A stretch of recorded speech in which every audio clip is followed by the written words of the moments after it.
good to have you. And we thought it may be good to have some original voice from someone being in the US and especially from you. So please, some words that you want to address to the Berlin Summit. Yeah, thanks so much for having me, Thomas. And I'm really sorry I couldn't make it this time in person.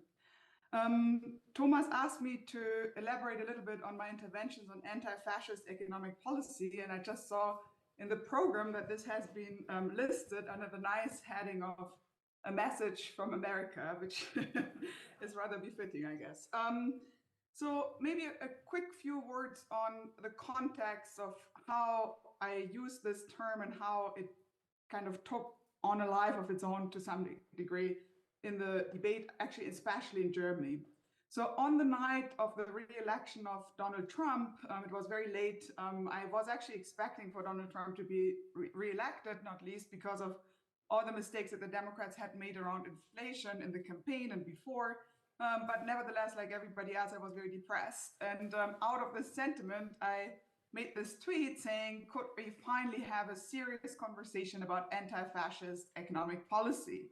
And I actually meant it as a serious conversation. I didn't mean it as I have the answer of what exactly that ought to be, but as in we need to start talking about this.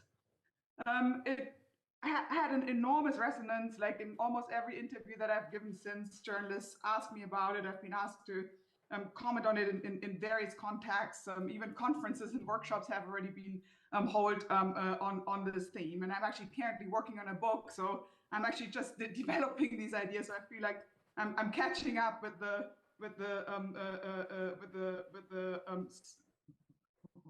kind of the dynamic that this has unleashed. So really quick, I want to clarify two premises that this is based on. First of all, it's based on the premise that if we are serious about trying to step up against the rise of the extreme right, then economic policy plays a role in the strategies that we need. This is not to say that economic policy by itself is going to be sufficient.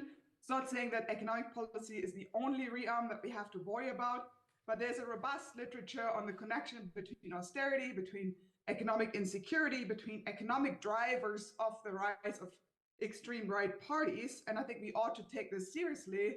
And I think this challenges us to come up with economic policy strategies that are tailored to preventing, to containing the rise of the extreme right. Secondly, it's based on the premise that there is a real threat of fascism. This is not the same as saying we are already living under fascism. It's also not the same as saying this is exactly the same as the 1930s, or this is exactly the same as Mussolini or Trump, or Hitler, what a Freudian slip. But it is to say that there is a real threat, that there are serious tendencies in this direction that we have to pay attention to. I think that in this regard, Umberto Ecos' essay on Ur-Faschism is incredibly helpful because it underscores that fascism is not simply a set of criteria that all have to apply in order for us to talk about something being fascist, but that fascism is a game that can be played in many forms, that can be played in many Spielarten, to use this quite fitting German word here. And nevertheless, we can still recognize it as fascism. So I just want to really quickly go through some of the characteristics that he sees as part of the game of fascism. The first one is the cult of tradition, which, if we think of the abolishing of the possibility of more than two genders and the return of a pretty aggressive form of patriarchy, I think it's pretty obvious that we are dealing with a cult of tradition. This is just one example where I think one can make this case. Secondly, it's about the rejection of modernism and a worshipping of technology. Quote, the age of reason is seen as the beginning of modern depravity. I think, again, like this dual movement of rejecting reason in the sense of the Enlightenment tradition, but at the same time worshipping technology, worshipping SpaceX, etc., worshipping AI, is something that we see very clearly. Third, there's a cult of action for action's sake. quote, action is beautiful as an attribution to Ur-Faschism from Umberto Eco, which means that action doesn't have to be rational. It might well be irrational. It's about acting for action's sake. I think that this is a really important characteristic. And if we look from this perspective, for example, at the trade war, then we are no longer trying to seek the final rationality between Trump's every move, but we are seeing that this is in many ways about demonstrating power by demonstrating the possibility of action. The fourth point is that in the modern scientific community, we tend to praise disagreement. This is a parenthesis from me, not from Umberto Eco. Sometimes I feel like in economics, disagreement is not necessarily praised in the same way as it is the case in other disciplines, but that's a different topic. In a fascist framework, in an Ur-Fascist framework, disagreement is seen as treason, which also means that there's an intrinsic fear against intruders, an intrinsic fear against the other, which again, I think is something that we can see very clearly evolving, speaking from the vantage point of watching the last months in the US, but also beyond.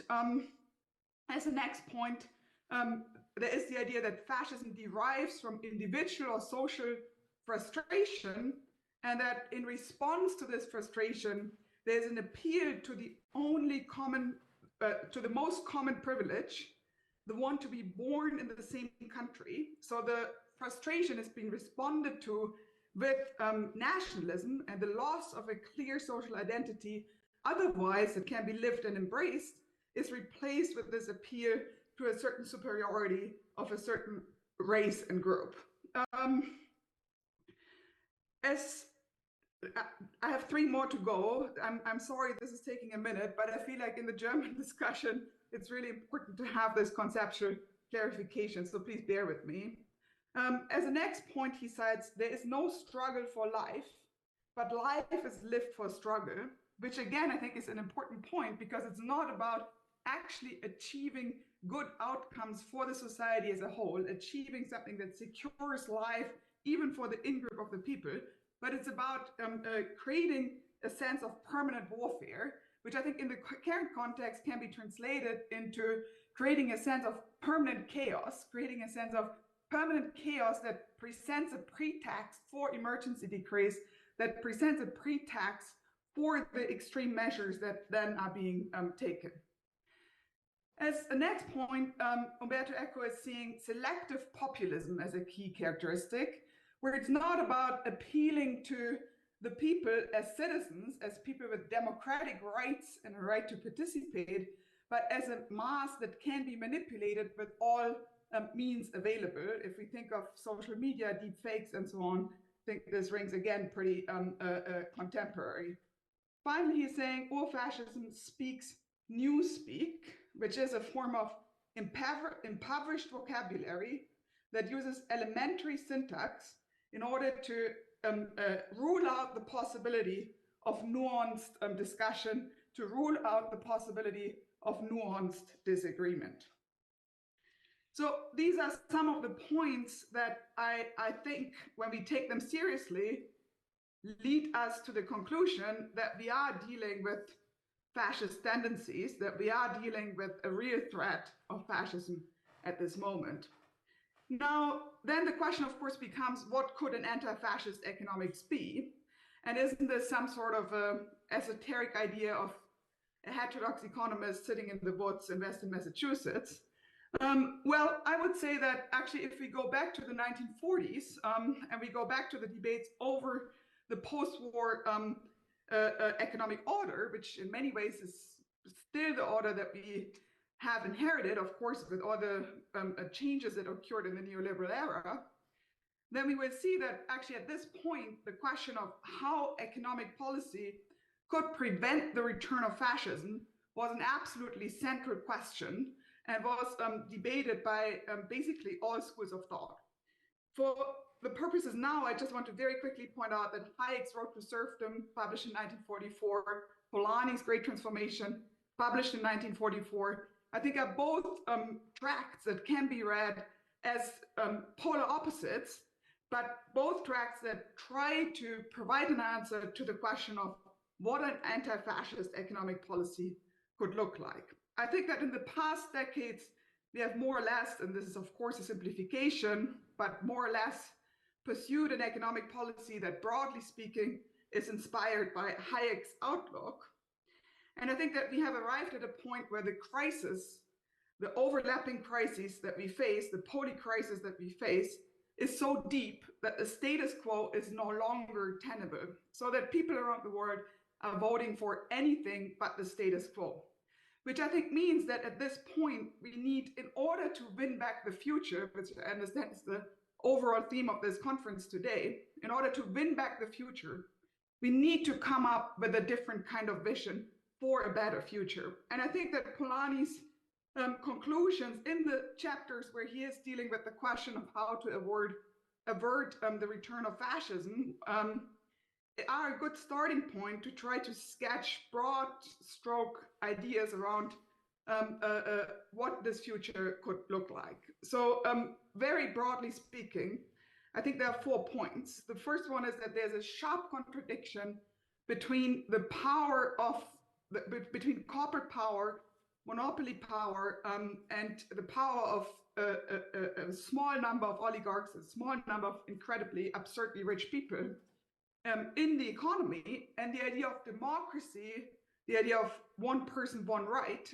one vote, same rights, in the sphere of politics. And I think that this contradiction actually culminated in the inflation crisis, where, as I've been arguing in several places, it's been the best of times for the corporations that manage the most essential parts of our economy, energy, food, transportation.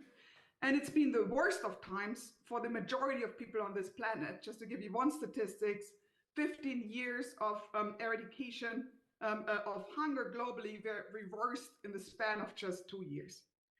This brings me to the second point, which is Polanyi's insistence that we need to reclaim the essential areas, that we need to free them from the absolute rule of the self-regulating market. And when we talk about essential areas, we talk about nature, we talk about labor, but I think we also talk about care and the basic social infrastructure of a society.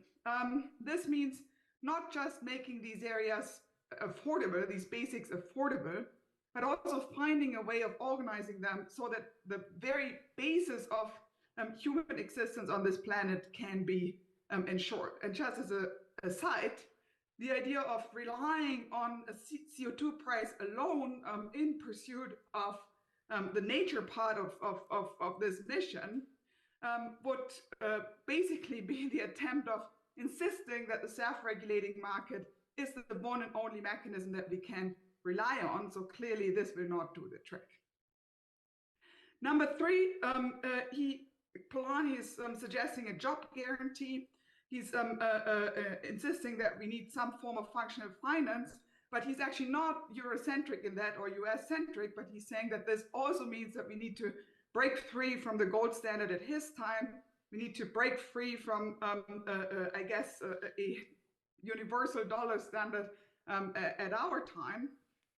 And that this means that the fiscal space has to be used in order to ensure the provisioning of essentials, which couldn't be in sharper contrast to the latest slogan in the German economic policy debate, which now I hear has become fit for war, which I have been discussing in some of my writings under the heading of military Keynesianism, not in the sense of the military Keynesianism of the 1930s or 50s or 60s, but in the sense of the military Keynesianism of Reagan, where we see a duality of an open tap of fiscal spending for the military and austerity for the rest. Finally, we need to break out of the dichotomy of either extreme forms of protectionism or free trade and find a new way of organizing the global economy. Now, this is, of course, incredibly ambitious, and you might well call me a dreamer. You might call me unrealistic. And of course, I think that on the way towards such a big vision, we need technocratic solutions, we need policy details, we need to spell out what this means in the concrete. Nevertheless, I think at this specific moment where this crisis of the status quo is so deep and where for too long the extreme right has been the only that has suggested, and from my viewpoint, abhorrent, but nonetheless clear alternative to the status quo, that it's absolutely high time for us to come up with a broad vision for an alternative to the status quo. Does this mean that I think that the chances are high that this will actually happen? And on this question, I want to close with a reflection from Erich Fromm in his To Have or To Be, in which he argues that in finance, if someone tells you that there's a 2% chance of winning and a 98% chance of losing, only a fool would enter that business. But in medicine, if a doctor faces a situation where there's a 98% chance that the patient dies and a 2% chance that the patient survives, then it's the responsibility of the doctor to do whatever is possible to realize the 2%. I think that we are at a moment of such deep crisis that it's not an exaggeration to say that we urgently need to do whatever we can towards averting catastrophe. And that at this point, we have to apply the logic of the doctor. Economists have to think like doctors, have to think what can be done, how can we think a new future that can avert a catastrophe, and do whatever is possible on the way towards this new future in order to avert catastrophe, rather than saying that the power of the status quo is so overwhelming that there's nothing to be done. Thank you very much.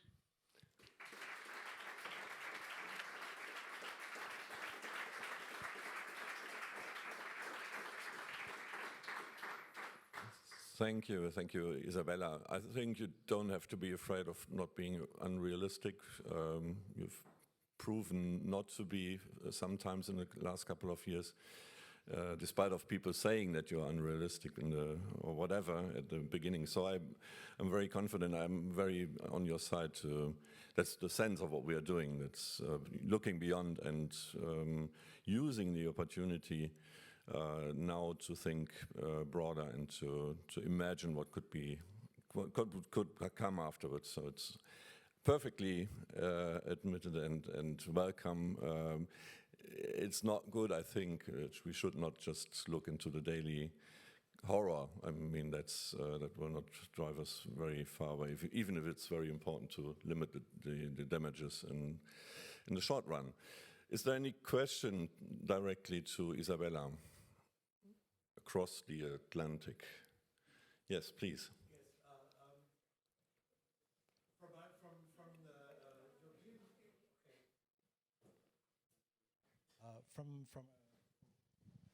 Do I have to? No, it works. From the European perspective, it looks like fascism already has arrived in America.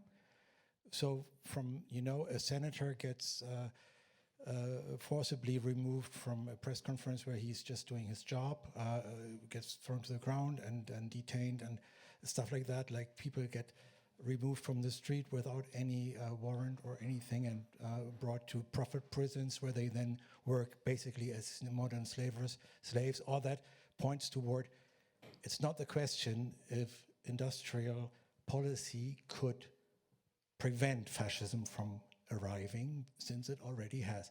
But the idea that I'm having is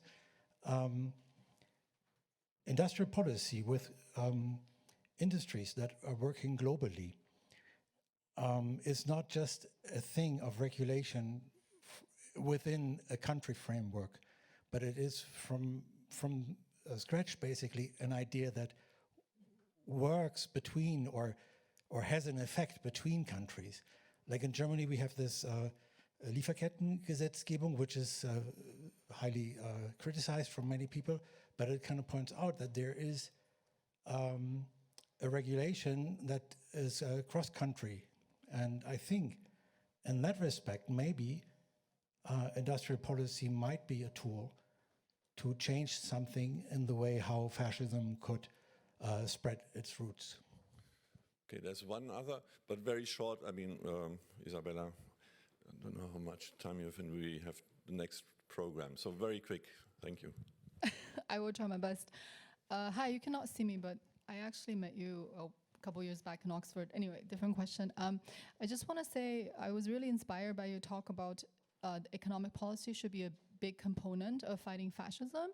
And I'm wondering if there's any sort of possibility to incorporate the affordability crisis in this rhetoric, because actually here in Berlin, I don't know if you've been here or not, there's a huge crisis of housing, education is very expensive.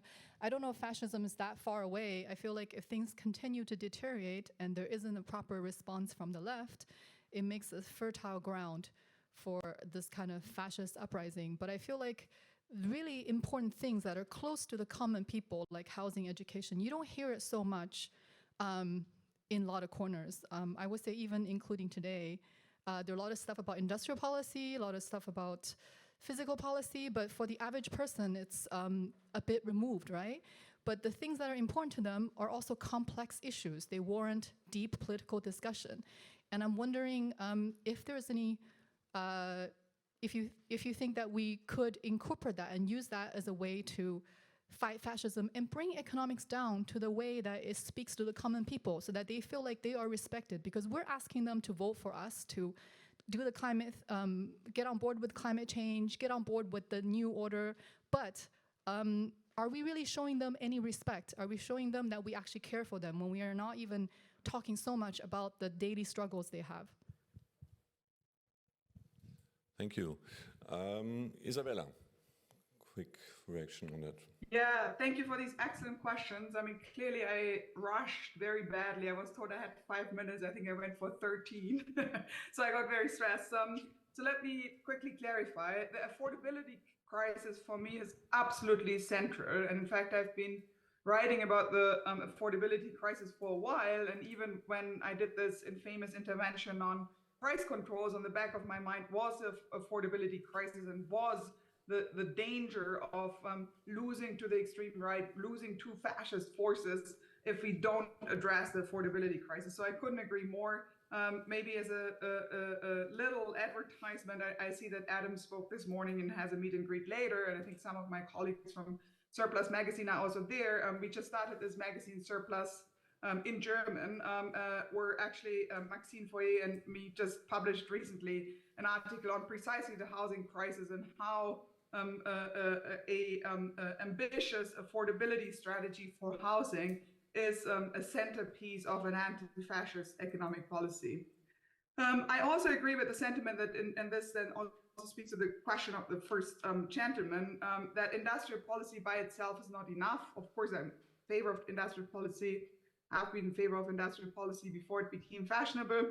But in any case, I think that what we have seen in the American case, and I think this is in some ways not a surprise, industrial policy is something that is focused on specific industries that tends to be pretty upstream, that tends to be trying to fix some deep structural issues in the economy, which in many cases is absolutely necessary. In the case of the green transition, I think we have no chance without trying to design smart industrial policies. But nonetheless, it's far too removed from the everyday reality of people who are living through a crisis in the here and now, who are living through an affordability crisis, a cost of living crisis, a crisis of the affordability of the essentials. That's why I've been emphasizing this idea of the essentials in the very moment. And it's a bit like if you fix something deep in the engine of a car and then you're trying to convince people to buy this car because you solved a problem that they didn't even know existed, maybe very hard sell. So I think we need to come up with strategies that directly address the problems that people face. I think that this is a very, very important criteria for the way in which we design climate policy, so that climate policy is not an elite project that conveys to ordinary people that their lives are just becoming more expensive and more miserable, but that can actually convey to people that climate policy can be designed in ways that actually makes their lives better and makes those people that have been over-consuming in absolutely absurd ways, which is a pretty small minority of people, cut back on consumption and not the masses of ordinary people. I think that at this point, there's also an interesting question on the role of economic expertise. And again, I think that Polanyi's writings on fascism are actually quite relevant here. He has this essay titled The Fascist Virus, where he traces back the attitude of economists in the 19th century who insist that ordinary people don't understand what is good for the economy, and that actually enforcing the self-regulating market, even if it makes their life worse, they don't understand that it makes the overall economy better and that they are still better off than if we were to do what they think would be better, which is of course incredibly patronizing and really anti-democratic in a deep sense. And I think that this kind of attitude is one that we can observe in economic experts' discussions until the very day, and is one that we need to leave behind if we want to seriously think about an anti-fascist economic policy. Many thanks, Isabella.